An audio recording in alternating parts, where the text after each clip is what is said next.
pasada y por eso hay que optimizarlo para no ir corriendo, ¿no? Al final y que ustedes pues, no queden con vacíos de entendimiento más que nada. Bueno, en la clase anterior, última que tuvimos el día viernes, pues nos quedamos en esta parte de la función de los receptores cutáneos que ya los explicamos. Ahora vamos a continuar con este mismo capítulo en donde vamos a ver cómo se transmiten o se comunican los estímulos sensitivos o cómo se transforman los estímulos sensoriales o sensitivos a impulsos nerviosos. Entonces, esta palabra que se llama transducción hace... Doctora, disculpe que le interrumpa. ¿Puedo hacerle una pregunta? Claro. ¿Qué va primero, el potencial de acción o la sinapsis? La sinapsis es la unión entre una terminal nerviosa y otra, ¿no es cierto? El potencial de acción se da luego de, o sea, es como el mecanismo que despolariza las membranas, es como un fenómeno eléctrico o un impulso que despolariza las membranas. Recuerden que las neuronas en el encéfalo o en la médula o en todo lado pues no están separadas, ellas están ahí juntas. El fenómeno sináptico es como la adhesión entre ambas, pero el impulso tiene que venir transmitiéndose de una neurona a otra a través de su membrana, ¿ya? Y el impulso es el que desencadena que en esas membranas se abran, por el cambio de potenciales, se abran los canales, ya sean de sodio, de potasio o de otros elementos específicos como la acetilcolina, por ejemplo, para que se dé el impulso y se transmita.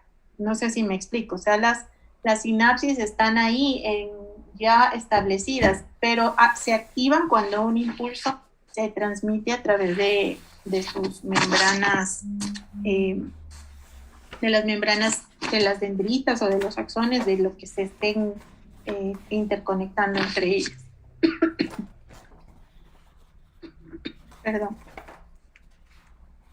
Perdóneme que ando con un problema respiratorio, no es COVID, no se asusten, pero ya ando en el proceso de curación y quizás voy a tener mucha tos siempre que hable. Bueno, verán, aquí está, por ejemplo, las neuronas, ellas no se encuentran separadas, para que ustedes entiendan, ¿ya?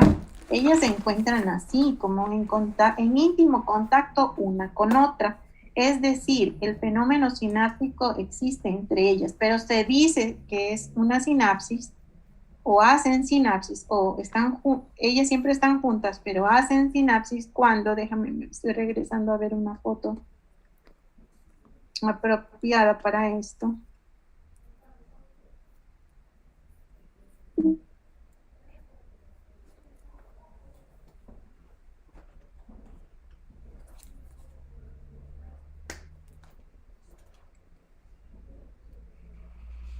Bueno, ocupemos esta misma. Bueno, verán, no quiero que malinterpreten. Las neuronas, ellas siempre son vecinas y están juntas, ¿no? El fenómeno no es que cuando hay un potencial de acción, precisamente una y otra se pegan más ni nada de eso, ¿no? Ellas siempre están en contacto, las dendritas de una neurona y el axón de esa neurona con otras dendritas y cosas, digamos, que están ahí como en unión o en sinapsis.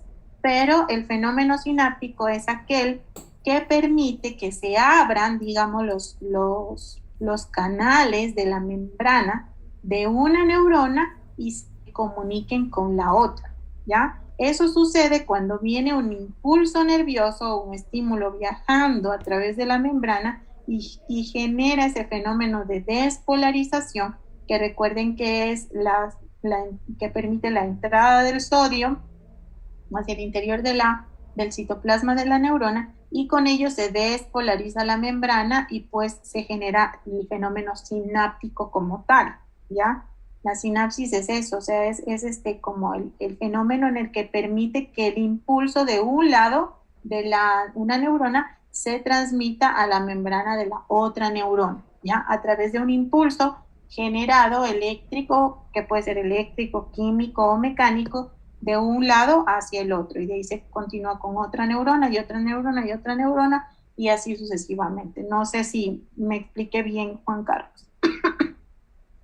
Sí, doctora, sí. Gracias. Bueno, entonces ahora sí, vamos a continuar. Entonces, ¿qué es este fenómeno? Recuerden que ahorita vamos a hablar de los estímulos sensitivos, o sea, como por decir uno, ¿qué ejemplo de estímulo sensitivo ustedes me podrían dar si les pregunto ahorita? ¿El dolor, doctora? El dolor es como uno de los principales estímulos sensitivos. Otro. Temperatura. Bueno, ya. Otro. Frío. Vamos, se les acabaron las ideas. ¿Uno visual o ser luminoso? Visual también es sensitivo, claro que sí, porque uno responde de acuerdo a la luz, ¿no? El fenómeno de acomodación, el reflejo de acomodación a la luz es un reflejo sensitivo también. ¿Qué más? ¿Qué más sienten ustedes? ¿Las picazón? No, eso es como... Cuestiones del gusto. Vibraciones. Gusto, vibración para la conducción de los estímulos auditivos y también el olfato. El olfato. Todo lo que tiene que ver con los órganos de los sentidos pueden ser estímulos sensitivos. El calor, claro que sí, porque también es una sensación que se transmite por las terminales nerviosas libres, que ya estudiaron ustedes bien, que tenemos en la piel, ¿no? Y también el dolor es como el más grande, no como el más grande, pero bueno, uno de los más fáciles para uno decir, para realizar una respuesta a ese estímulo sensitivo, ¿no? ¿Cómo ese estímulo sensitivo del dolor se convierte en un impulso nervioso? Eso es lo que vamos a ver. Entonces, esta palabra que se denomina transducción es precisamente el proceso a través del cual una forma de energía o estímulo, en este caso doloroso, cambia a otra forma de energía, ya sea electroquímica o un impulso nervioso que genere, ¿no es cierto?, un cambio en la membrana de las neuronas y haga sinapsis y le pueda transmitir en un impulso nervioso, un potencial de acción. Es muy importante que para que esto suceda, pues que exista un potencial fuerte en la neurona o en el sitio receptor de este estímulo. La amplitud o la magnitud de ese estímulo sensitivo es muy proporcional a la intensidad con la que se marque. Por ejemplo, el estímulo nervioso del dolor es proporcional a la cantidad de fibras que se estimulen y a la fuerza o a la intensidad de ese estímulo doloroso.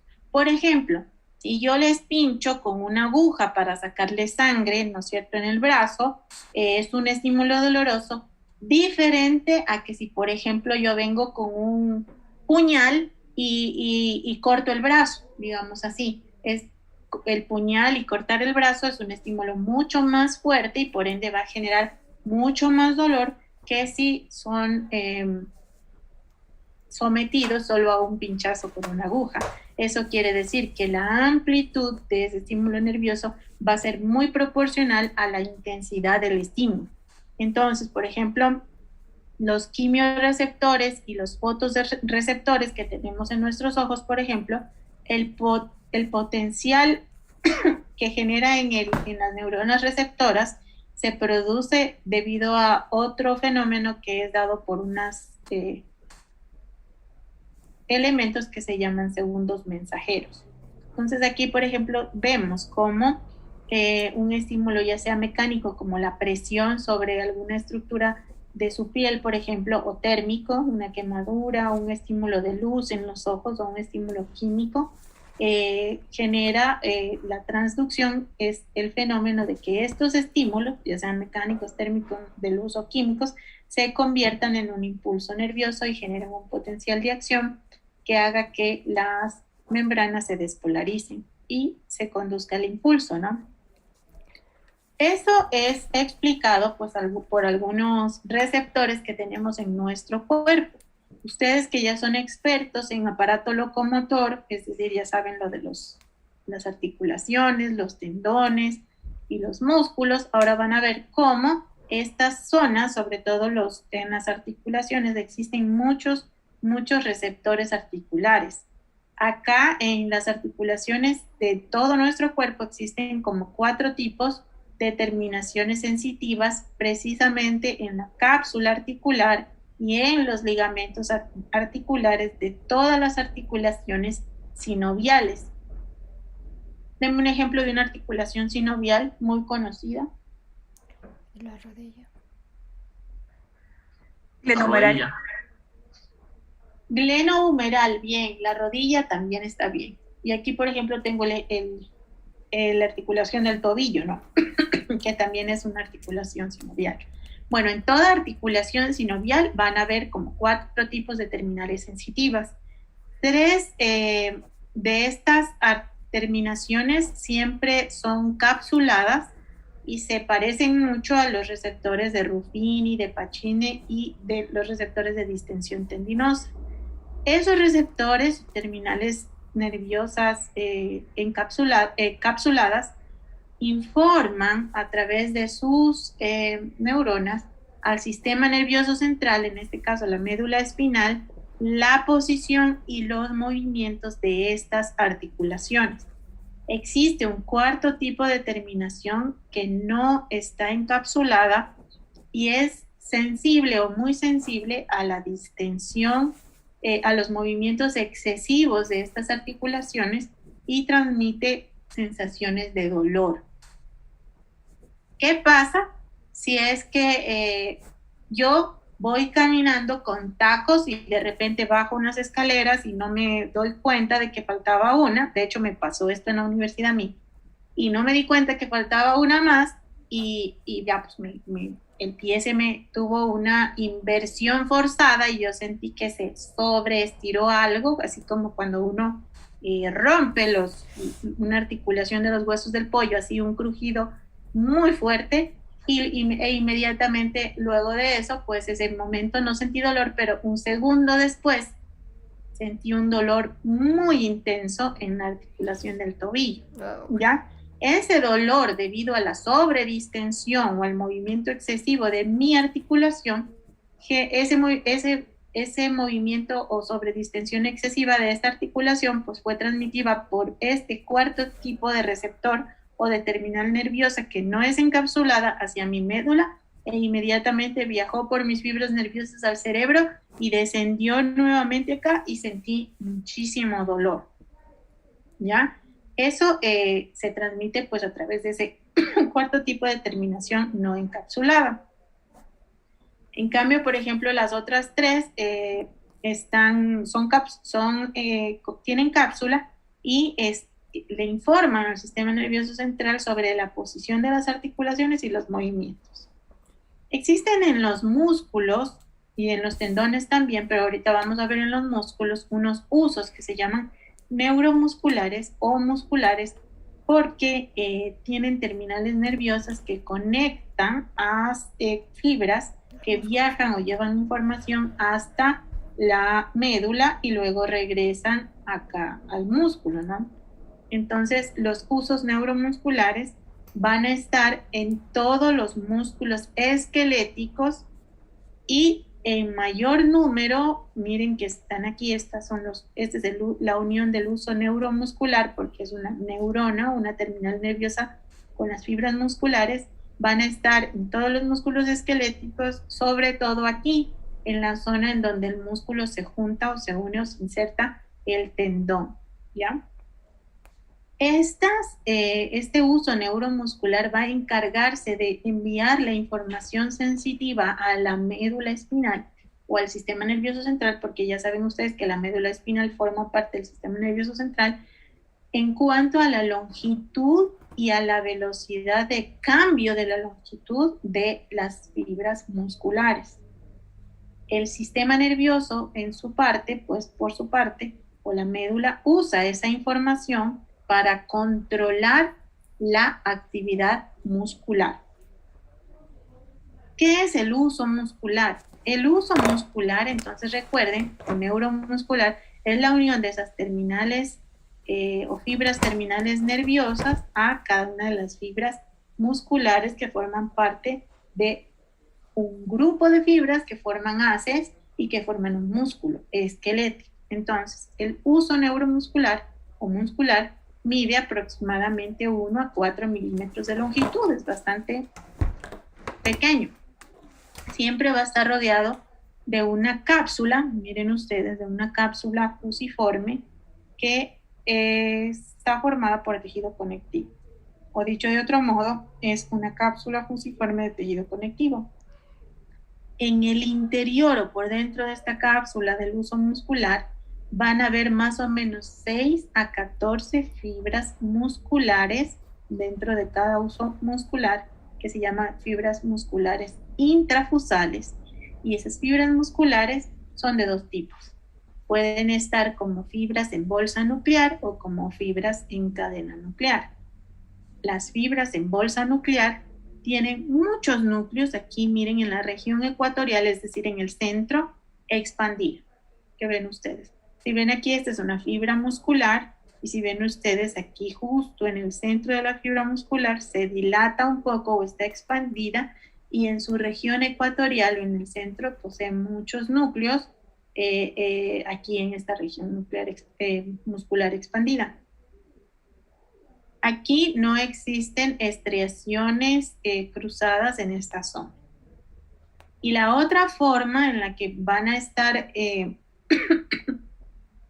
determinadas o ubicadas las fibras musculares dentro del uso muscular es que estén en cadena nuclear.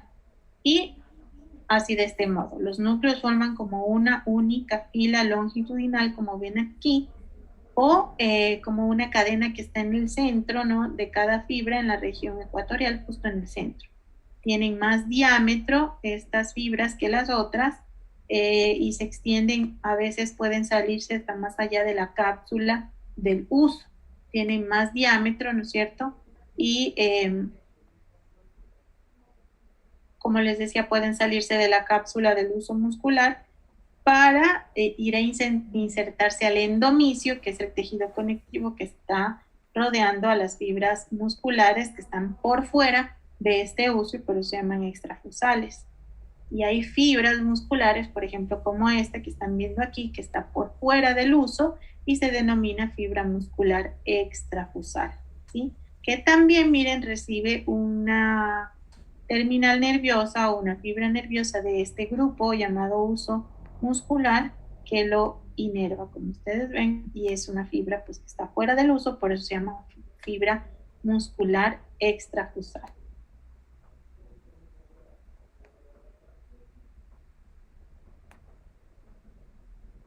Aquí tenemos una, una fibra, una microfotografía electrónica, en donde, bueno, se puede apreciar un poco, aquí se ve como el uso neuromuscular y aquí una fibra muscular, ¿no? Acá dentro del uso y acá fuera del uso. Es una fibra muscular intrafusal y esta una extrafusal. Se llama todo esto, miren que es un uso muscular, formado, repito, por fibras que están dentro, entre 6 a 14 fibras pueden estar dentro, y miren como todas reciben una terminal nerviosa o una fibra mielínica grande o fibras motoras grandes o pequeñas, pero a la final todas están inervadas pues por una fibra nerviosa dentro del uso muscular, o también puede que una fibra muscular que esté por fuera del uso esté también inervada por fibras que vienen de este mismo uso neuromuscular. ¿Alguna pregunta hasta aquí? Bien. Perdón. Los usos neuromusculares se formaron o se estructuraron para enviar al sistema nervioso central o a la médula información sensitiva referente, ya ven ustedes, a los cambios de longitud del músculo. Por eso es que la sobredistensión o ya sea del tendón o del músculo, va a generar quizás una ruptura de esas zonas, y pues a través de estos usos neuromusculares pues se transmite el dolor consciente que surge luego de uno desgarrarse un músculo o desgarrarse un tendón, por ejemplo. Aquí los usos neuromusculares van a brindar dos tipos de inervación sensitiva. Va a tener estas terminales nerviosas o las fibras van a terminar en sentido anulo espiral, ¿sí? Que se adosan pues en la zona ecuatorial o en el centro de la fibra que está dentro del uso muscular. Como ven aquí, esta es una terminal anulo espiral que está rodeando a las fibras dentro del uso muscular. Cuando esta fibra nerviosa entra o atraviesa la cápsula del uso muscular, pierde un poco la vaina de mielina y miren cómo el axón se enrolla en sentido espiral alrededor de la porción de la terminal, ya sea en bolsa o en cadena, como vieron aquí, de las fibras musculares dentro del uso, que se llaman intrafusales, ¿sí? Puede lo rodea así en sentido como anular y espiral. Por eso se llaman terminaciones anuloespirales. O puede hacer de esta otra forma, que son las terminaciones en ramillete, que ven que terminan como en ramillete de flores, ¿sí? En las fibras musculares también que están dentro del uso, que se llaman intrafusales. Estas están como más en las fibras musculares que tienen la disposición en sentido nuclear, en cadena nuclear, como ven ustedes, y no están adosadas, y ven aquí en la región ecuatorial, sino como que en las regiones tanto superior e inferior de esa región ecuatorial, donde están dispuestas las fibras en cadena nuclear.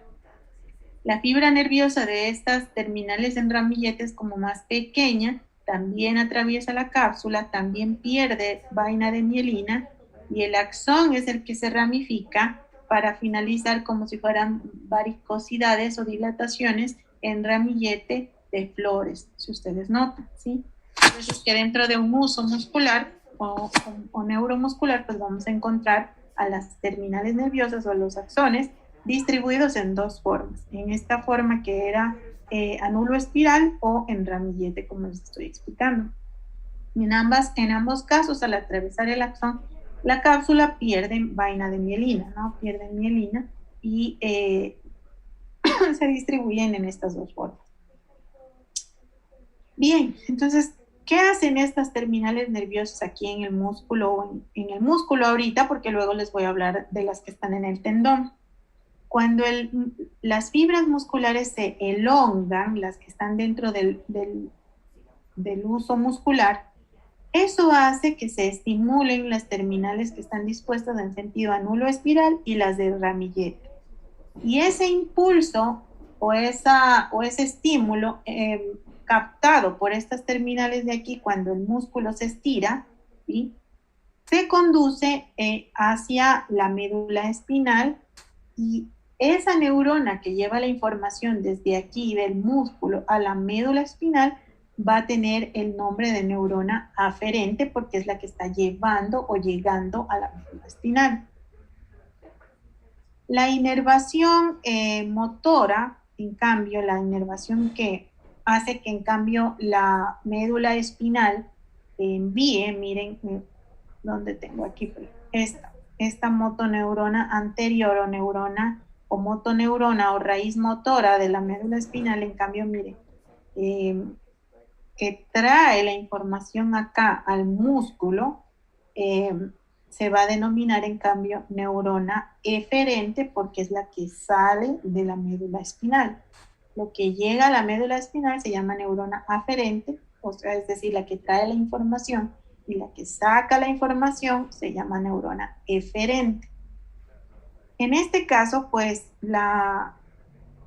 inervación motora, es decir, esta neurona segunda que trae la inervación aquí a esta zona de los usos musculares que está, o de las fibras que están dentro de ese uso muscular, se van a llamar fibras motoras gamma.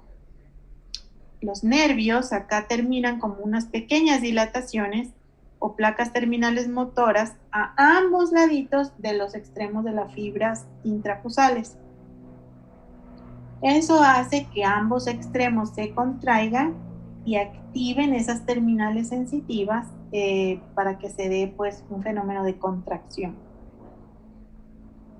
Justo aquí en la región ecuatorial o en el centro del músculo pues no existen estriaciones cruzadas y esa zona pues no es muy contráctil o no hay contráctil.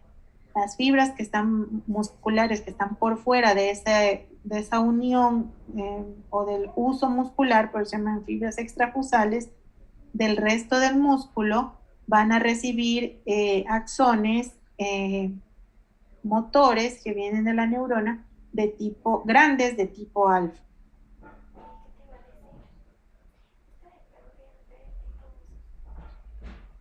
Uno creería pues que los usos musculares solo están activos o funcionando cuando existe sobredistensión o alguna lesión a nivel muscular, pero eso no es cierto. Cuando está en reposo nuestros músculos, los usos todo el tiempo están originando impulsos nerviosos que salen del músculo aferentes obviamente hacia la médula espinal, enviando información de tipo no consciente.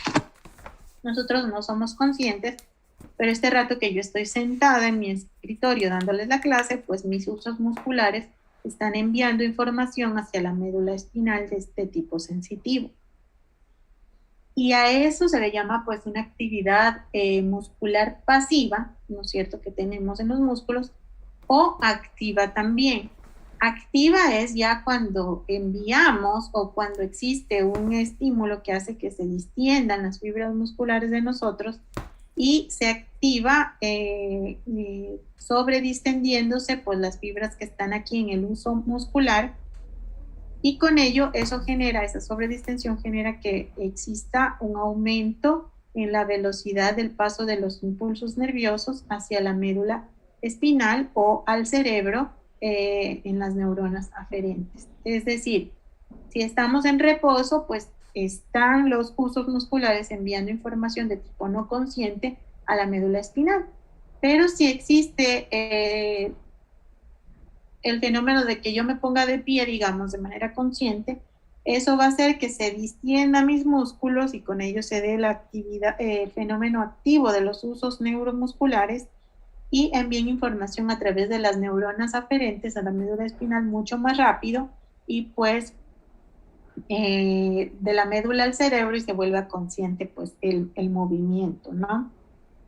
El uso neuromuscular tiene la función básicamente de informar al sistema nervioso central cuál es la longitud de un músculo y la velocidad de cambio de esa longitud e influye directamente en el control voluntario de nuestros músculos, ¿sí? Entonces esa es la función del uso neuromuscular.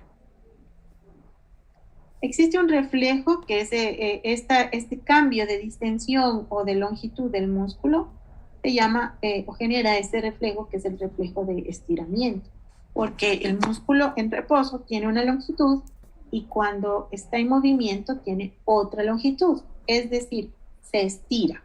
A ese estiramiento del músculo cuando cambia de actividad del reposo a la actividad se llama reflejo de estiramiento.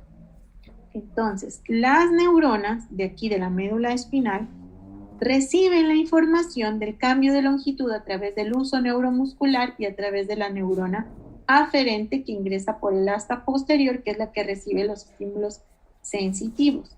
Aquí está el ganglio espinal, aquí viene la neurona del asta posterior que hace sinapsis con la neurona motora del asta anterior, ¿no es cierto?, o basal, y esta neurona motora envía la información hacia las fibras musculares que están al lado de los usos musculares para que se dé el fenómeno de contracción del músculo y de esa manera pues se active o se dé el movimiento. ¿Cómo se hace o cómo se da este reflejo de estiramiento?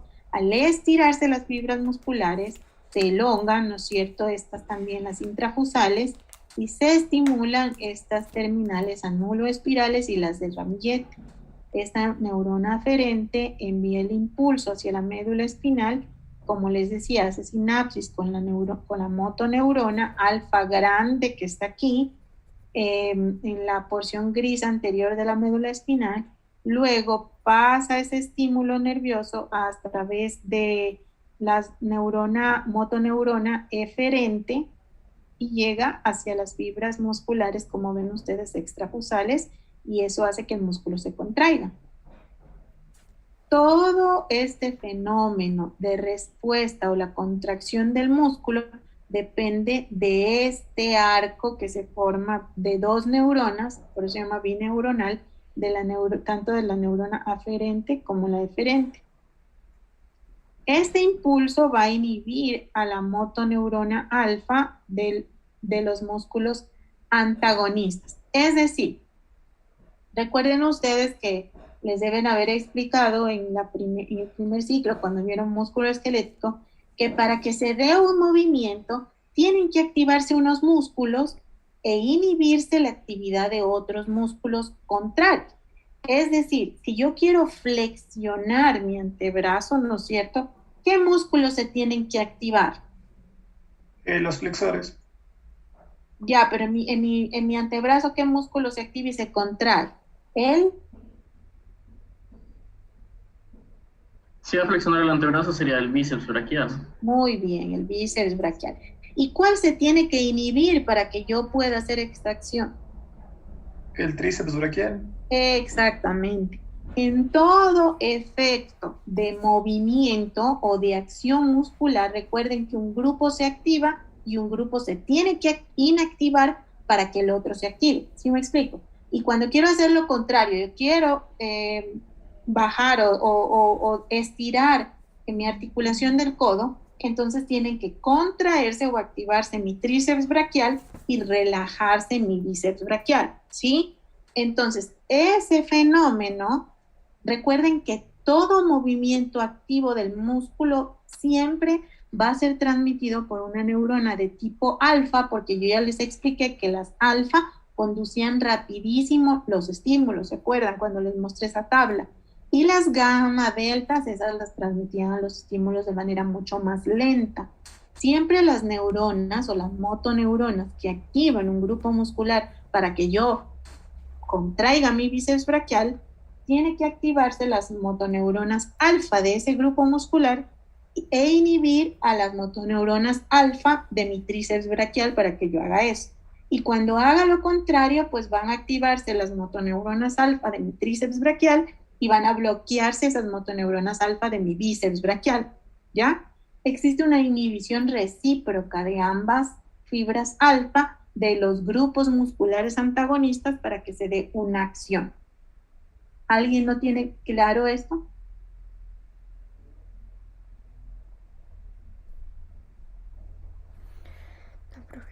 ¿Cómo se controla? ¿Cómo se controla a esas fibras musculares que están dentro del uso neuromuscular?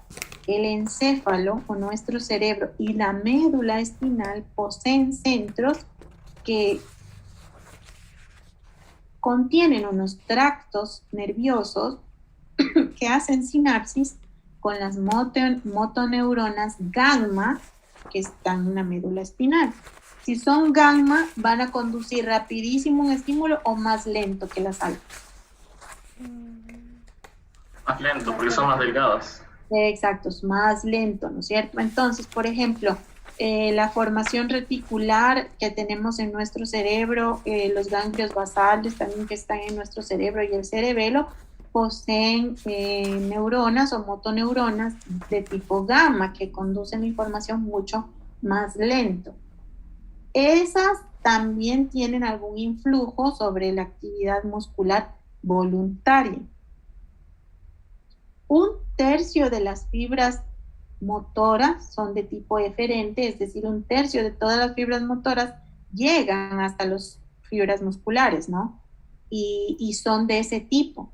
El resto, los 2/3 que sobran, en cambio, son de tipo alfa, es decir, que llegan igual a los músculos y son neuronas que conducen, o fibras neuronales que conducen muy rápido la información, tales, y es lógico, ¿no? Porque si nosotros, por ejemplo, si yo estoy aquí este rato en el escritorio, vuelvo a poner el ejemplo a ustedes ya, ustedes están en el escritorio y de repente pues observan que de repente viene un temblor muy fuerte y hace que se caiga el techo. Entonces, ese estímulo o ese fenómeno o esa descarga de adrenalina que tiene uno con el susto es muy rápido y eso hace que pues se pongan en acción tus músculos y tengas la necesidad de correr, ¿no? Y cuando corres, pues es el fenómeno en donde más activadas están las motoneuronas alfa de todos los grupos musculares nuestros, obviamente los agonistas que influyen en que se contraigan para uno correr y bloquear los antagonistas para que uno pueda correr, ¿sí?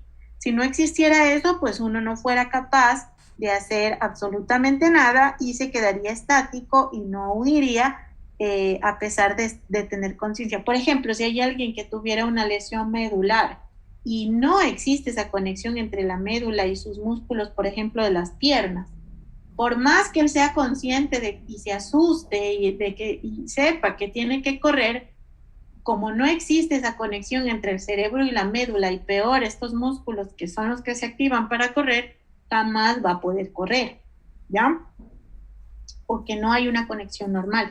En el caso de una persona, por ejemplo, que esté parapléjica y que haya tenido una lesión en la médula y no pueda caminar, es un ejemplo. Por más que él sea consciente de que tiene que correr, pues no lo puede hacer porque no hay una conexión normal entre la médula y el cerebro, y peor entre la médula y ese grupo muscular que se encuentra pues inervado por las neuronas que están justo por debajo de donde está el nivel de la lesión en la médula, ¿no? Siempre las fibras que están de tipo en bolsa nuclear pues están implicadas en las respuestas dinámicas o de movimiento, y estas pues tienen más que ver o ven más los cambios de posición y la velocidad de contracción de las fibras musculares.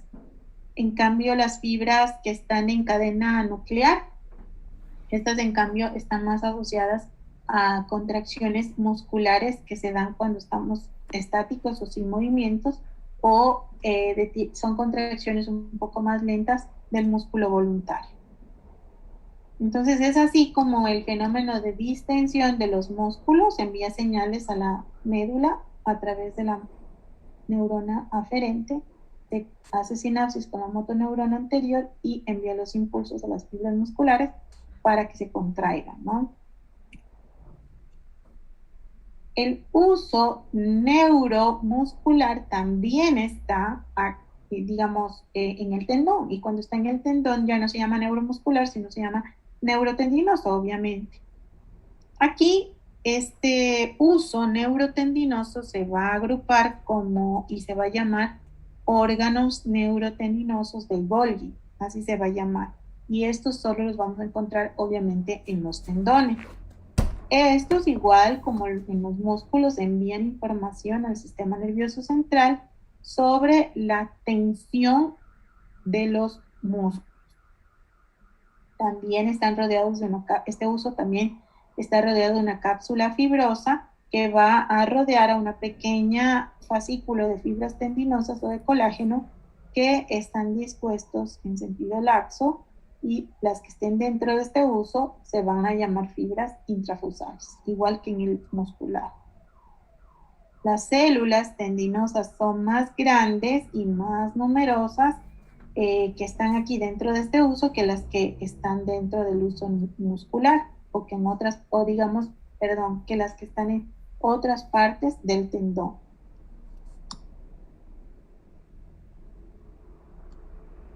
Asimismo, una o más fibras nerviosas sensitivas van a perforar la cápsula del huso neurotendinoso, pierden igual la vaina y se ramifican dentro de esas fibras tendinosas y terminan como en forma de palillo de tambor aquí adentro.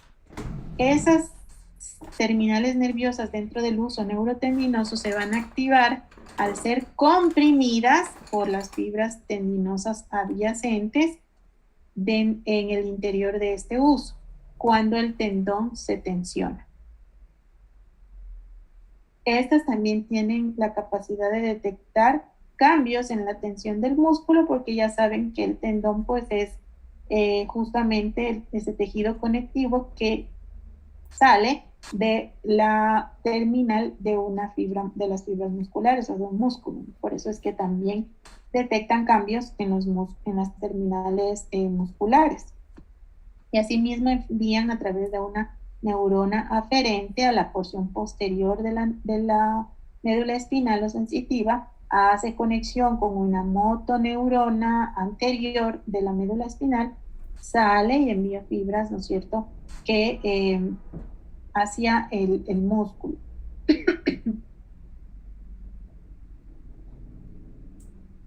¿Cuál es la función entonces de este huso neurotendinoso? Es que cuando la tensión muscular aumenta, estos husos también se estimulan.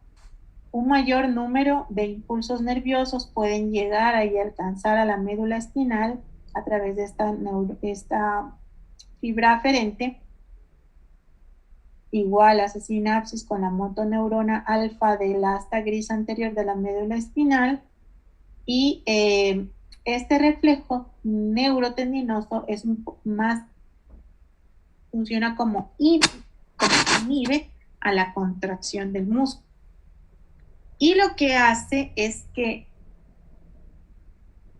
por ejemplo, en un movimiento de un músculo, si los usos musculares enviaron información para que este músculo se contraiga, los haces neurotendinosos, en cambio, envían información para controlar un poco esa contracción muscular y que no se dé una contracción exagerada y que no haya mucha tensión en el músculo, y que de esa forma pues el músculo no se desgarre, no se rompa o no se lesione. Hace como un efecto inhibidor, o sea, controla que sí, el músculo está bien, te vas a distender, pero no tanto. Yo te dejo hasta donde tú puedes distenderte. Ahora, si viene un impulso mucho más fuerte, como el de los jugadores, por ejemplo, que hacen un sobreesfuerzo muscular y sobredistienden el músculo, este fenómeno de regulación de la contracción no se lleva a cabo, entonces ahí vienen los desgarros musculares, los desgarros tendinosos y las lesiones. No porque no exista un adecuado control, sino que el estímulo mecánico de patear, por ejemplo, una bola, generó una sobredistensión de un grupo de músculos, y eso hace pues que estos controladores de la tensión muscular no lo hagan de manera eficiente y pues o digamos sobrepasan sus límites, y ahí vienen las lesiones, ¿no? ¿Cuál es la principal función entonces del uso neurotendinoso? Es informar al sistema nervioso central que puede influir o influye sobre la contracción muscular de tipo voluntario. Entonces, estas terminales efectoras, en cambio, son estas las que llegan a las fibras musculares, las vamos a conocer ahora. ¿Qué hacen esas? Inervan al músculo esquelético. Entonces, una puede inervar a varias fibras del mismo músculo, como ven aquí, o una fibra muscular puede estar inervada por uno o más nervios, ¿no? Están ubicadas en los grupos musculares de las extremidades, de la cabeza y del cuello. Esas reciben una inervación de tipo única. En cambio, los grupos musculares de la pared abdominal reciben fibras de inervación múltiple, ya que hubo una segmentación embrionaria diferente. También, por ejemplo, los grupos musculares tienen como un lugar en donde ingresan a ellos tanto vasos arteriales como venosos y también el nervio, y esa zona por donde ingresan se le llama hilio neurovascular. Cada nervio, recuerden que posee, un nervio raquídeo, estamos hablando de una fibra motora y una fibra sensitiva. Las fibras motoras son grandes y mielínicas de tipo alfa y son las que inervan a las fibras extrafusales que forman la masa principal del músculo. También pueden tener fibras motoras pequeñas mielínicas gamma que inervan las fibras intrafusales de los usos neuromusculares. Y también van a tener fibras finas de tipo C amielínicas, que son las que salen de los ganglios sensitivos espinales e inervan, en cambio, al músculo liso, sobre todo de los vasos sanguíneos. También el músculo esquelético tiene inervación sensitiva gracias a fibras mielínicas que se originan en las terminales anuloespirales y en ramillete de los usos musculares. Y también fibras mielínicas que tienen su origen en los usos neurotendinosos. Tanto las fibras mielínicas como las amielínicas tienen su origen en diversas terminales sensitivas del tejido conectivo que está rodeando a los músculos, o sea, del epineuro, del perineuro y del epimicio, endomicio y perimicio. Entonces, la unidad motora se cataloga como la motoneurona o la neurona motora alfa, que conduce con mucha velocidad los impulsos nerviosos, y a las fibras musculares por ella inervadas. Entonces, la unidad motora está formada por la motoneurona alfa y el grupo de fibras musculares por ella inervada. Es decir, esto sería una unidad motora. Fibras musculares inervadas por la motoneurona alfa. ¿Sí? Eso se considera como la unidad motora porque es la unidad que nos permite, o la estructura, o la unión, o la conjugación que permite que se ejerza el efecto de contracción muscular y se dé una acción, ¿no? Estas fibras musculares inervadas por la motoneurona están dispersas de manera amplia por todo el grupo muscular. Ellas permiten un control muscular muy fino y preciso, como por ejemplo el movimiento de los músculos extraoculares o el movimiento de los grupos musculares de nuestras manos para hacer movimientos muy finos. Por ejemplo, el que tiene que hacer un pintor para pintar un óleo, por ejemplo, él tiene que hacer movimientos musculares de su mano muy finos para que todo le salga bien, ¿no? Por ejemplo, un cirujano el plástico, por ejemplo, que tiene que hacer movimientos muy delicados y finos, no groseros, con sus manos para dejar o esculpir un cuerpo también, o los escultores. Todas esas posibilidades de nosotros poder hacer movimientos finos y precisos y controlados con las manos es gracias a estas unidades motoras formadas por la motoneurona alfa y las fibras musculares, ¿no? También la unidad motora es capaz de hacer controles no tan precisos como por ejemplo los movimientos que realizan nuestros músculos del glúteo mayor, por ejemplo. Ahí en cambio un único nervio motor inerva a muchos fibras musculares y en cambio eso hace que pues, los movimientos del glúteo mayor no sean tan finos como los movimientos de los músculos de las manos, por ejemplo. A este fenómeno, digamos, de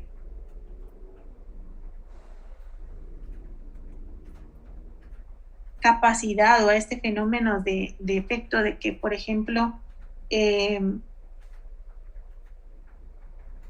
se conduzca un estímulo sensitivo en referencia a la distensión del uso neuromuscular o neurotendinoso a través de la médula, que llegue a la médula espinal a través de la neurona aferente, ¿no es cierto? Y haga sinapsis con una neurona del asta anterior y salga y llegue al mismo músculo o grupo de músculos se le denomina el famoso arco reflejo simple. Si ven ustedes que el mismo músculo envía información sensitiva a la médula, esa información sensitiva hace sinapsis con la neurona motora y sale como un estímulo motor hacia la placa terminal motora del músculo y se da el efecto de la contracción. A eso se le llama, miren, arco reflejo simple, porque es un arco de reflejos. ¿Cómo se da, ya digamos así como más, cómo se da la unión de esa fibra nerviosa con el músculo? O unión neuromuscular en este músculo esquelético. Las fibras musculares esqueléticas siempre van a estar inervadas por estas fibras nerviosas mielínicas, ¿no? Alfa de gran tamaño, que son las que forman este unión motora que ya les expliqué.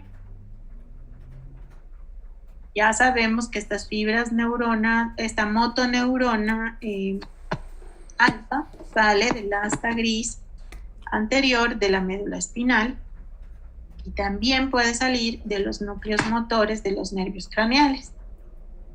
Cada fibra de estas que tiene mielina se ramifica muchas veces aquí en el músculo esquelético y el número de ramificaciones va a depender del tamaño de la unidad motora que esté en ese grupo muscular, ¿no? Esta unión aquí de la neurona o de la fibra nerviosa con una fibra muscular se va a llamar unión neuromuscular o placa terminal motora.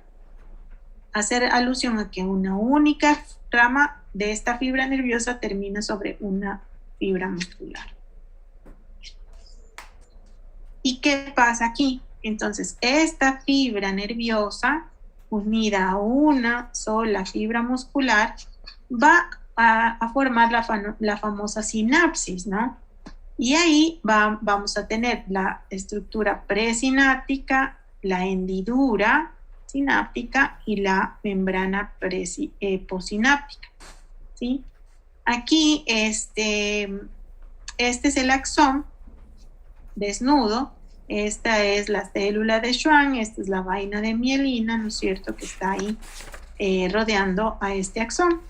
Acá tenemos a la fibra muscular y vemos cómo se forman unas hendiduras que forman la hendidura sináptica. Estos pliegues que se forman, o estos como estructuras digitiformes aquí del músculo, son los famosos pliegues de unión que existen entre el músculo y el nervio o la fibra nerviosa.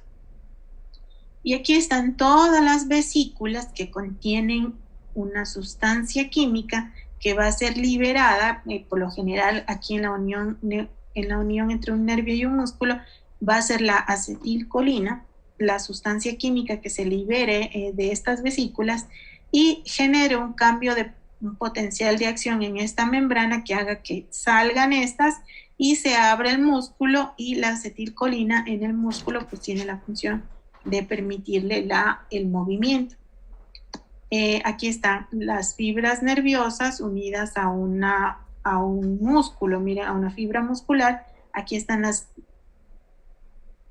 existe una enzima aquí que es la acetilcolina esterasa que destruye estas vesículas que tienen la acetilcolina para que se libere esa sustancia en estas placas terminales motoras.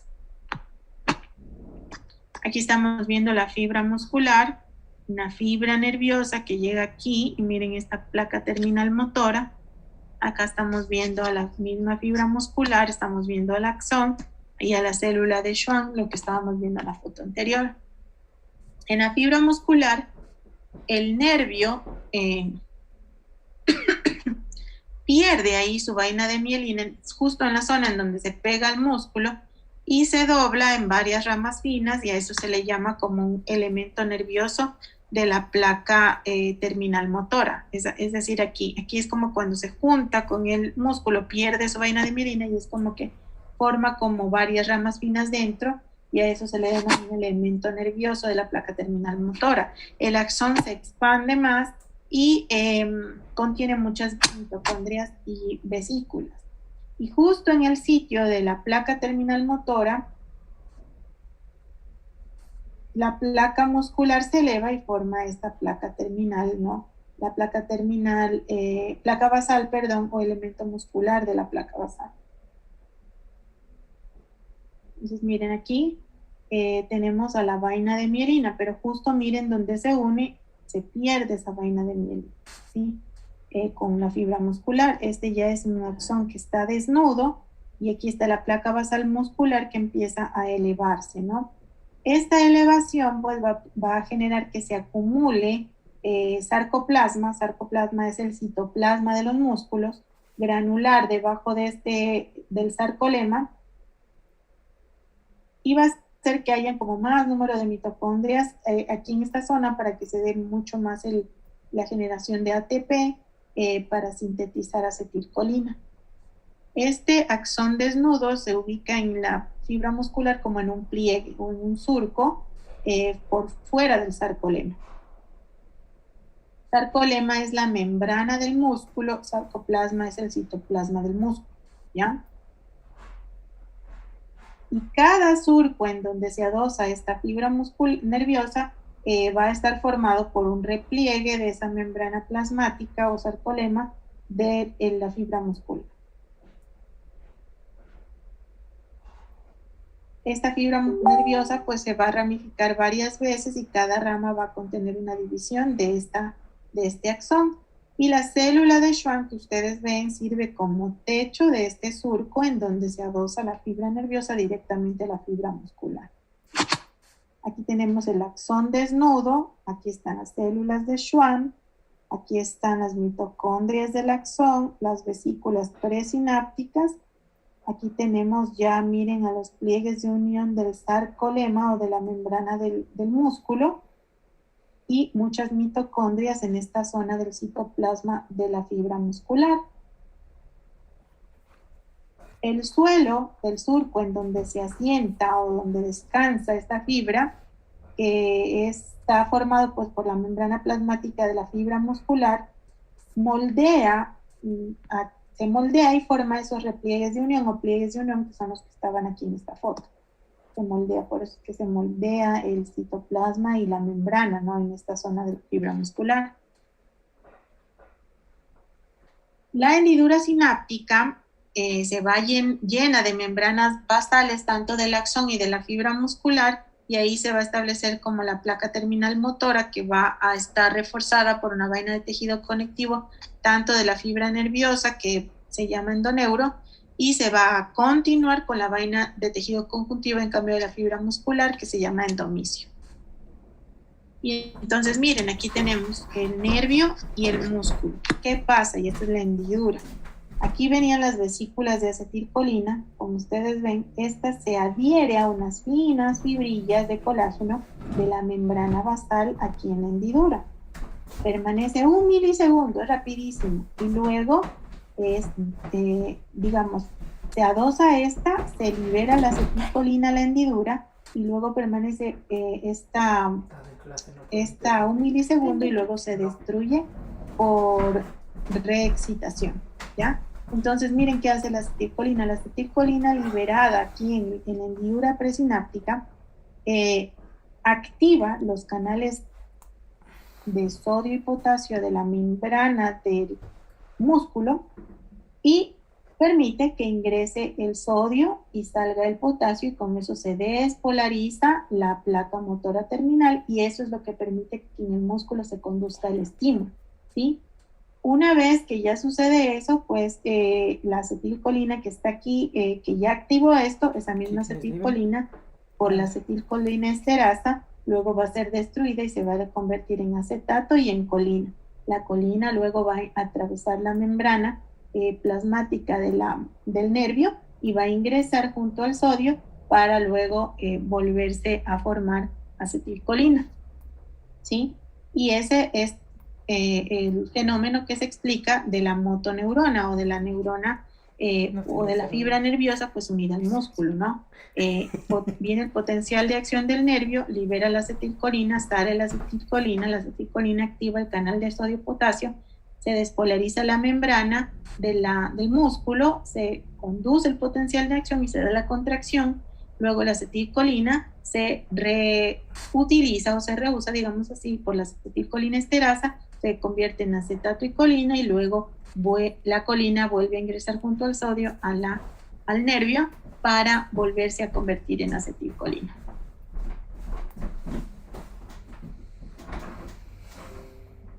La contracción de un grupo de músculos o las fibras de músculo esqueléticas está siempre controlada por la frecuencia de impulsos nerviosos que lleguen a esta placa terminal motora.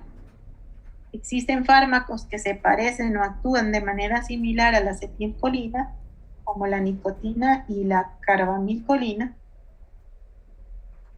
Esos fármacos ocupan el sitio receptor, es decir, sitio receptor de la acetilcolina y bloquean el acceso de la acetilcolina aquí por competencia. Es decir, vienen y ocupan aquí y bloquean el efecto de la acetilcolina aquí y con ello pues bloquean la acción y por tanto van a bloquear la transmisión del potencial de acción del músculo y con ello la contracción. Por eso a esos agentes que se parecen a la acetilcolina y compiten con ella en esta unión neuromuscular se les llama agentes bloqueadores competitivos, como la de tubocuratina, por ejemplo. ¿Y qué pasa si ellos bloquean la acción de la acetilcolina? Si la acetilcolina permite la despolarización de la fibra muscular y con ello la transmisión del impulso nervioso que hace que se contraiga, si estos bloquean ese efecto, pues el efecto contrario de la contracción en el músculo se llama relajación, ¿sí? Porque impiden que en ese lugar actúe la acetilcolina, normal que está en la unión neuromuscular. No sé si se entiende. Entonces, eso es lo que nos administran a nosotros cuando nos duermen en la anestesia. Nosotros normalmente, para respirar, usamos nuestros músculos del tórax, ¿no?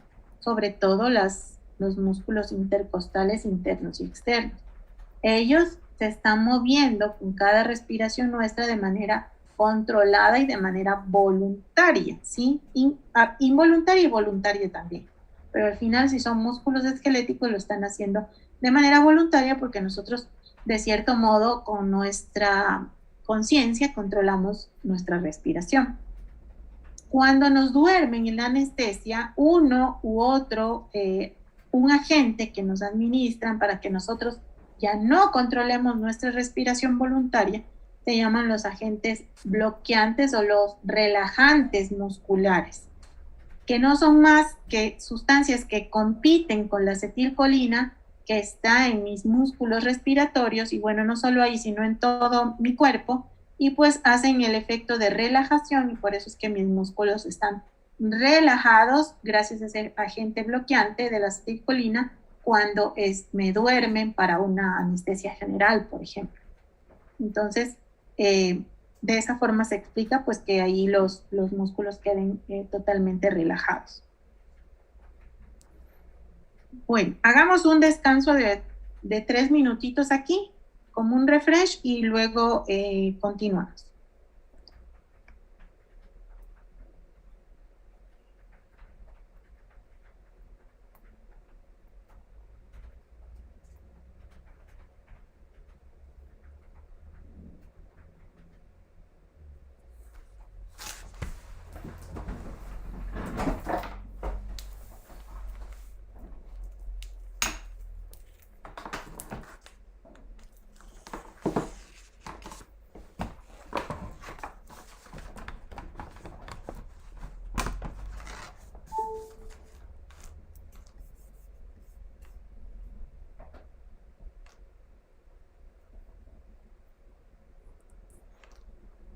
Como al espacio global.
Bien, continuemos entonces con esta parte. Hasta aquí hemos visto pues cómo se une la fibra nerviosa, ¿no?, a las fibras del músculo esquelético. Ahora vamos a ver cómo, perdón, el nervio o la fibra nerviosa se une al músculo, pero al músculo liso, ¿ya?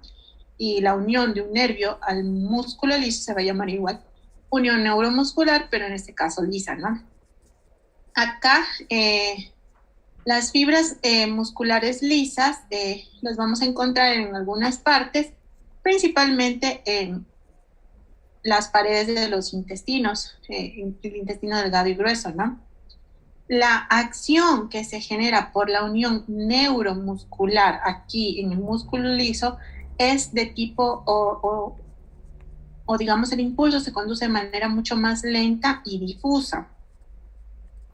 Estas fibras nerviosas que llegan a las fibras musculares lisas de los intestinos o de por ejemplo, los bronquios o de otras partes del cuerpo que haya músculo liso, son fibras nerviosas que vienen del sistema nervioso autónomo o también llamado neurovegetativo, y son esas fibras simpáticas y parasimpáticas, ¿no? Y esas se ramifican ampliamente en la musculatura de la pared de los intestinos. Esto, en cambio, es diferente a las fibras musculares esqueléticas, ya que una sola neurona controla a muchas o a un gran número de fibras musculares lisas, ¿sí? En cambio, en el músculo esquelético era diferente. Puede que una o muchas neuronas ramifiquen a veces a un grupo muscular específico, ¿no? ¿Cómo se da la unión neuromuscular en el músculo liso? Una capa longitudinal de músculo liso del intestino, por ejemplo, puede recibir esto, y solo algunas fibras musculares se van a asociar con terminales nerviosas, neurovegetativas. Recuerden que es del sistema nervioso autónomo. Y la unión entre la fibra nerviosa y el músculo liso se va a dar va a ser de tipo de uniones en hendidura. Como el músculo liso que se encuentra en nuestro iris, en el ojo, tiene una acción rápida y precisa, ahí la ramificación nerviosa de fibras nerviosas es menos extensa, o sea, es más pequeña. Y una única neurona pues va a controlar unas pocas fibras nerviosas. Acá tenemos un intestino, tenemos un segmento, ¿no? Lo vamos a sacar y vamos a ver que aquí están nuestras fibras musculares lisas, ¿no? Y vemos como una fibra nerviosa se adosa a varios grupos musculares lisas, ¿no? Recuerden que las neuronas o las fibras nerviosas acá son del sistema nervioso autónomo, eso no se deben de olvidar. Y por ejemplo, miren acá cómo, como una en el iris del ojo, miren cómo una fibra nerviosa hace sinapsis con una fibra muscular, ¿sí ven? Es como más individualizada. Y de esa forma, pues los estímulos se dan un poquito más rápido porque tiene que inervar, digamos, menos segmentos, digámoslo así. O cada segmento muscular está inervado por una propia neurona, si ustedes se dan cuenta. Entonces es diferente el músculo liso, por ejemplo, que está en el intestino, que tiene unos impulsos nerviosos mucho más lentos, al músculo liso del iris del ojo, que como tiene más fibras nerviosas para cada una de sus fibras musculares, entonces el estímulo pues es un poco más rápido, digamos, la respuesta en ese sentido. Ahora, todas las fibras del sistema nervioso autónomo son postganglionares, es decir, salen de un ganglio. Acuérdense que el sistema nervioso, aquí está precisamente. Aquí tengo a mi médula espinal y el sistema nervioso autónomo o simpático y parasimpático están en ganglios paralelos a la médula espinal, si ustedes se dan cuenta.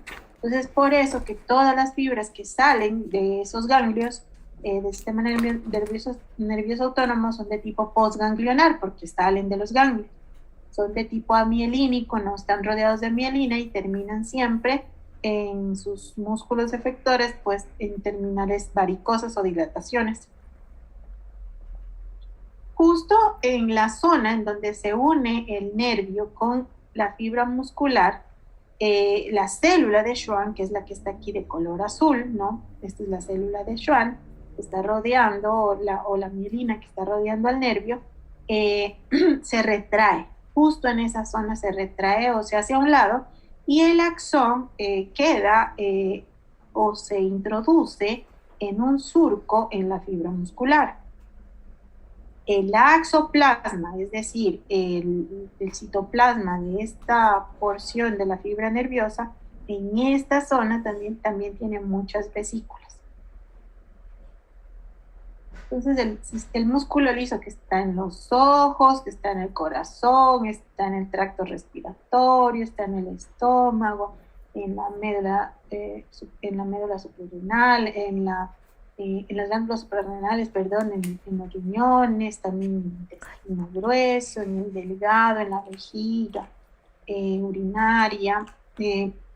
Ese músculo liso va a recibir, de estos lugares va a recibir inervación del sistema simpático y parasimpático que pertenecen a este famoso sistema neurovegetativo o autónomo.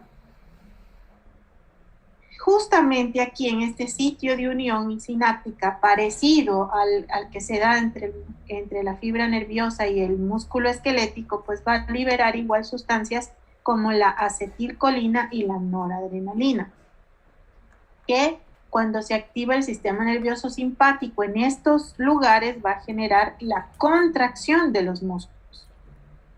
Pero en estas uniones neuromusculares, pues la acetilcolina hidrolizada en la hendidura sináptica va a, digamos que en esta unión neuromuscular entre la fibra nerviosa y el músculo liso, la acetilcolina va a tener un destino diferente, o sea, ella no va a ser recaptada de nuevo por la fibra nerviosa, sino que ahí en la hendidura se va a hidrolizar y va a desintegrarse o no va a volver a reabsorberse. Y la noradrenalina, que es otra sustancia que activa el sistema nervioso simpático, en cambio, ella sí es captada de nuevo por las terminaciones nerviosas, es decir, por el axón o la fibra nerviosa, y se va a reabsorber como lo hacía la acetilcolina acá, ¿sí? Que se convertía en acetato y colina y luego volvía acá y luego por fenómenos bioquímicos se transformaba en acetilcolina. En la unión neuromuscular con el músculo liso, la acetilcolina aquí se pierde, pero la noradrenalina, que también sale acá, esa sí es recaptada y se vuelve a reciclar, yo digo como término más sencillo para que ustedes entiendan.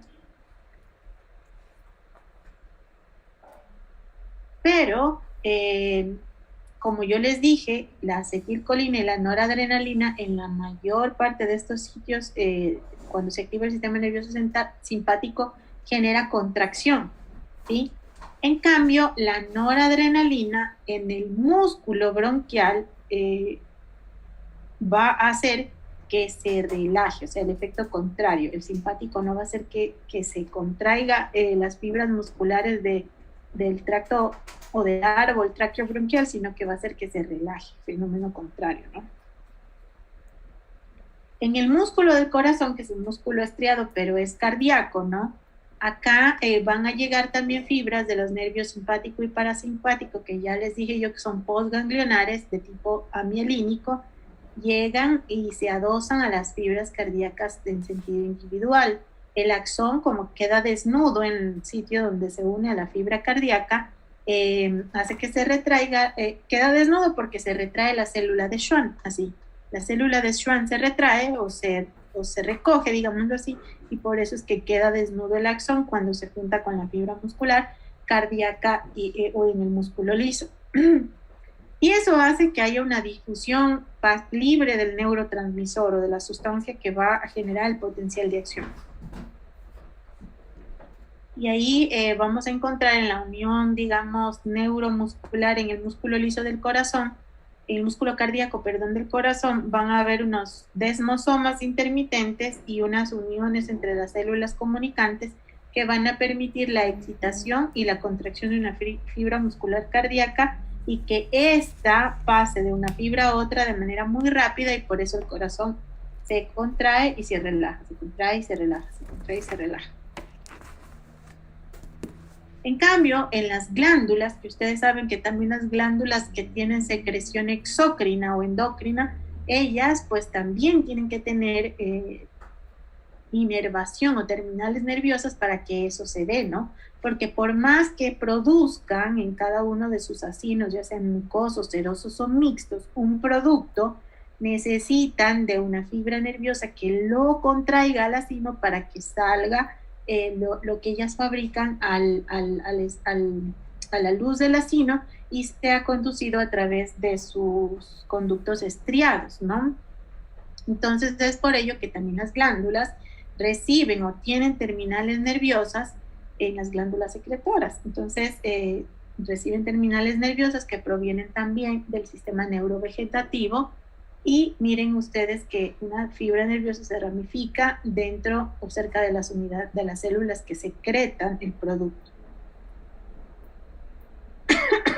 En muchas glándulas, las fibras nerviosas inervan en ocasiones solo los vasos sanguíneos, pero en otras también inervan, miren ustedes, o se ramifican mucho dentro de los acinos. Nuestra piel tiene una inervación segmentaria gracias a los famosos dermatomas. ¿Qué son los dermatomas? Los dermatomas son segmentos nerviosos que inervan un área determinada de piel por un solo nervio raquídeo. O dicho de otro modo, por un único segmento de la médula espinal. Siempre están como de aquí en la zona del tronco y se dirigen desde el plano medio desde el plano medio posterior hacia el interior en este sentido, o sea, desde aquí, desde la mitad, como en sentido radial, como ustedes ven aquí. En algunas ocasiones, pues los dermatomas contiguos, es decir, estos que vienen de los segmentos cervicales de la médula espinal con los torácicos, se pueden superponer para conseguir un nivel de anestesia o superior o inferior al seccionar o al bloquear 3 nervios raquídeos contiguos. El área que uno logra bloquear en sentido táctil es mucho más grande que el área que uno logra bloquear las sensaciones dolorosas y térmicas cuando uno se basa en bloquear estos dermatomas. En las extremidades, pues la distribución es un poco más complicada porque cuando somos embriones se rotan las extremidades. Y el crecimiento, recuerden, de las extremidades también siempre es en sentido de que se van alejando del tronco de nuestro cuerpo. Entonces, por eso que la distribución de los dermatomas es pues mucho más compleja, a veces en las extremidades superiores e inferiores. Como ustedes pueden apreciar, por ejemplo, aquí vemos cómo de los segmentos de C2, C3 y C4 inervan como esta área superior del cuello, ¿no? C5 también tiene una influencia en esta cara anterior media de la extremidad superior, y miren cómo C6 solo esta área del antebrazo, C8 y C7, ¿sí? T3, T4, T5, T6, T7, T8, T9, T10 es más o menos a la altura del ombligo, T4 es más o menos aquí a la altura de las tetillas. Perdón, un segundito.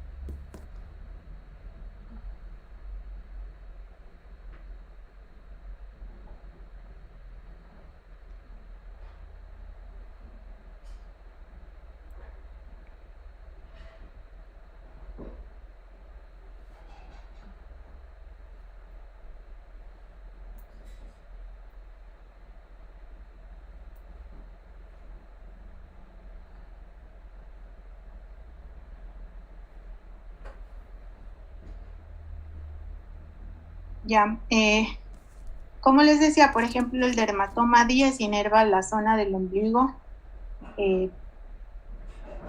o digamos, si es que nosotros tuviéramos algún bloqueo a nivel de este dermatoma en la médula espinal, pues todo lo que esté unos 3 niveles por arriba de 10 y para abajo va a quedar bloqueado con un efecto anestésico, por ejemplo, cuando se bloquea la médula espinal, ¿no? Por ejemplo, si hubiera una sección, digamos, de la médula espinal a nivel de aquí, de esta zona del tórax, en la columna vertebral, pues puede haber anestesia o bloqueo del tacto y de la temperatura, como les decía, más que anestesia, de 3 niveles por arriba de la lesión y obviamente todo por debajo de la lesión. Como los más comunes que uno a veces tiene, esto vamos a ir aprendiendo cuando revisemos nervioso periférico, créanme, todo, y vamos a ir viendo las sensaciones de control de la temperatura, del dolor y todo lo que se bloquea de acuerdo a los dermatomas.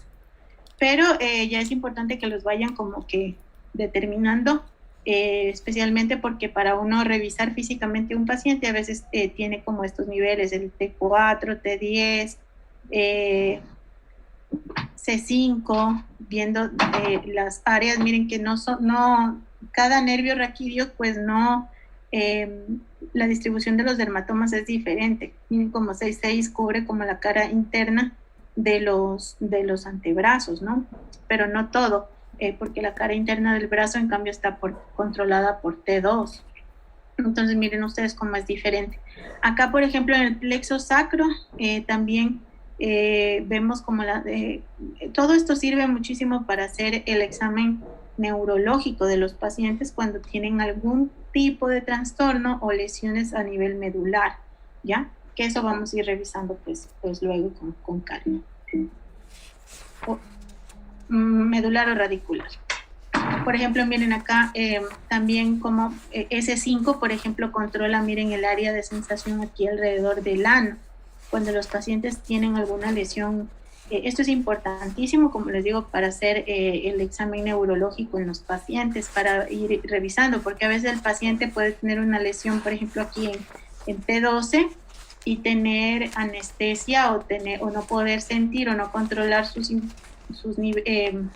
estímulos de dolor o de temperatura, no siente, incluso como les decía yo, 3 niveles por arriba y todo obviamente por debajo de la lesión. O para ver específicamente qué zona o qué dermatoma está lesionado, pues existen diferentes exámenes.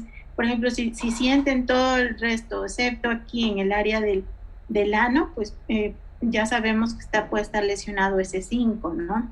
O, por ejemplo, acá abajo el talón es típico en una lesión de S1. O miren ustedes si hay alguna alteración a este nivel de la cara interna del talón del paciente, pues está lesionado el E5, ni siquiera es el plexo sacro. Entonces miren ustedes o por su defecto, si hay alguna lesión, por ejemplo aquí, o alguna cosa que genere dolor, el dolor puede irradiarse a cualquier parte de la extremidad inferior dependiendo de la zona en la que esté provocado el dolor. O en el caso, por ejemplo, del dolor visceral también, que es conducido por la pared, cuando hay alguna enfermedad de la vesícula, por ejemplo, la pared de los nervios o los dermatomas que está inervando aquí puede hacer no solo que te duela por la relación con la que ellos se formaron embriológicamente, puede hacer no solo que te duela aquí, que es donde está la vesícula, sino también acá abajo. O otro dolor típico que es el del apéndice, ¿no? Que el apéndice está aquí en la fosa ilíaca derecha y el paciente empieza a sentir un dolor primero en el epigastrio, que luego viaja, se ubica aquí a nivel del ombligo y luego sí se vuelve como más intenso en esta zona. Todos estos dolores que están ubicados su origen en un lado y se sienten en otro lado son debido a este origen embrionario de los dermatomas, que como ven ustedes por su relación embriológica, pues puede a uno tener un mal en un lado y dolerle a distancia. Entonces, cada músculo va recibiendo una inervación segmentaria originalmente proveniente de estos dermatomas. La mayoría pues de músculos esqueléticos están inervados, ya saben ustedes, por más de un nervio raquídeo. Entonces, y ese nervio raquídeo pues proviene de un nivel de la médula espinal específicamente. A veces para que exista la parálisis total de un músculo puede necesitarse pues seccionar varios niveles de la médula espinal, porque ya saben que un músculo recibe inervación de varios nervios raquídeos. Entonces a veces para que se paralice en su totalidad pues necesita que se hayan bloqueado toditos esos nervios raquídeos que venían de la médula hacia este músculo, o que se hayan destruido varios segmentos de la médula espinal para que un músculo se paralice. Bien, ¿tienen alguna pregunta hasta aquí para mañana ya arrancar con esto de los reflejos neuromusculares y terminar la parte de los correlatos clínicos? Y déjenme ver mañana con qué nos toca seguir. Yo creo que ya con eso acabamos histología y nos toca... Doctora, una pregunta. ¿En la lección del próximo lunes va a ser desde transducción? Exactamente. O... No, desde transducción. Ya, gracias. De ahí tenemos que ya ver médula espinal, claro. Después de que terminemos esto, mañana de histología ya acabamos y entramos con ya la anatomía de médula espinal. ¿Tienen alguna pregunta de la clase? Sí, doctora, yo tengo una duda. Por ejemplo, cuando se produce la muerte por anestesia, ¿qué ocurre? Es que la muerte no se produce por la anestesia. Lo que pasa es que, verás, cuando uno está anestesiado con anestesia general o raquídea, ¿con cuál de las dos? Con la general. Ya. Verás, uno no se muere con anestesia general. Uno se puede morir con anestesia general por cualquier otra causa. Por ejemplo, si tuviste un accidente y estabas desangrado, pues no te mueres por la anestesia general, sino por el sangrado, ¿me entiendes? Por lo general uno no se muere cuando recibe anestesia general. Más bien tu pregunta yo creo que va enfocada con la anestesia raquídea. No sé si han oído, por ejemplo, de un caso, por ejemplo, de una madre gestante, pues que fue a cesárea, le pusieron una anestesia raquídea y la señora se murió.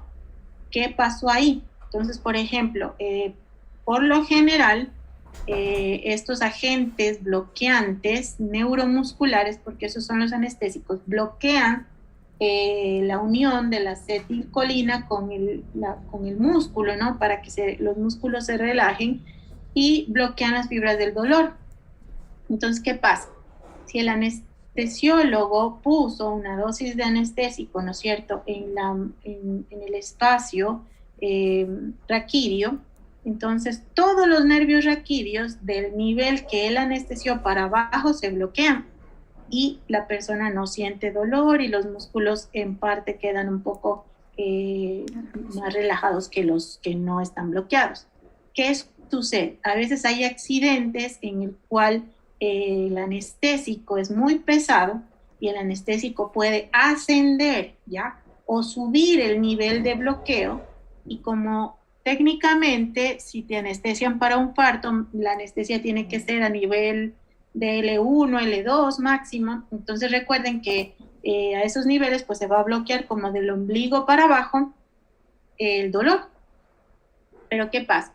Puede que ese anestésico se suba el nivel de bloqueo y bloquee los músculos de la respiración. Y que accidentalmente, pues a veces, pues no estar pendientes, pues no se vea al paciente que el paciente no está respirando por su cuenta. Y ahí si viene el accidente de que si el anestesiólogo no se percata de que el nivel de anestesia se le subió y que el paciente empezó a desaturar porque no es capaz, ya no eres capaz, porque tú estás consciente, pero te bloquearon por el anestésico tus músculos de la respiración, el diafragma y los intercostales. Entonces, ¿qué vas a hacer? Por más que estés consciente, tú no puedes respirar porque están bloqueados por el anestésico, porque de manera accidental se elevó el nivel, o sea, el anestésico ascendió y bloqueó esos nervios. Entonces, ahí tú no puedes respirar por más consciente que estés, y obviamente si el anestesiólogo pues en ese instante no estaba a tu lado para darse cuenta de aquello, pues te vas a morir porque dejas de respirar, y si dejas de respirar 3 minutos o 4, ya te mueres o se mueren tus neuronas. Cosa diferente sucede que si vos, por ejemplo, tienes ese accidente de que se sube el anestésico, el anestesiólogo estaba al lado, se dio cuenta y rápidamente te intuban. Entonces aseguran tu vía aérea y pues no te mueres ni después cuando te despiertes vas a quedar como un vegetal porque se te murieron tus neuronas. Ese es el caso en el que uno se puede morir anestesiado, ¿ya? Porque asciende el nivel del anestésico de manera accidental hacia otros nervios que no queríamos bloquear, y de repente pues no se dio cuenta el anestesiólogo de que se paralizaron nuestros músculos respiratorios y pues te puedes morir. Ahí es. O si no te mueres, te quedas vegetal porque ya tus neuronas se murieron, porque no les llegó oxígeno. Esa es la causa de que, digamos, se dé un evento adverso por el uso de anestesia. ¿Alguna otra pregunta? Bueno, chicos, por favor, estudien bastante esta parte yo entiendo que todos ustedes deben haber estudiado muy bien hasta la clase del viernes. Entonces ya empiecen a estudiar esta clase que les acabo de dar, porque a veces se vuelve un poco, la verdad, para mí no es difícil, pero a veces sí se vuelve un poco más complicado, pues tratar de transmitir la idea, porque es un poco de histofisiología. Si ustedes se aprenden bien eso, pues les garantizo que cuando vayan el siguiente ciclo a fisiología y si les toca de una neuro, o después cuando sea, pues ustedes no van a tener conflicto en entender las cosas básicas para que puedan salir adelante con la fisiología de neuro. Esto es lo básico que ustedes tienen que aprender para poder entender el resto. Por eso les pido encarecidamente que se dediquen a estudiar hoy día, revisen, y si de repente queda alguna duda o algo, pues mañana lo complementamos antes de seguir, ¿ya? Mañana vamos a ver esto de los reflejos,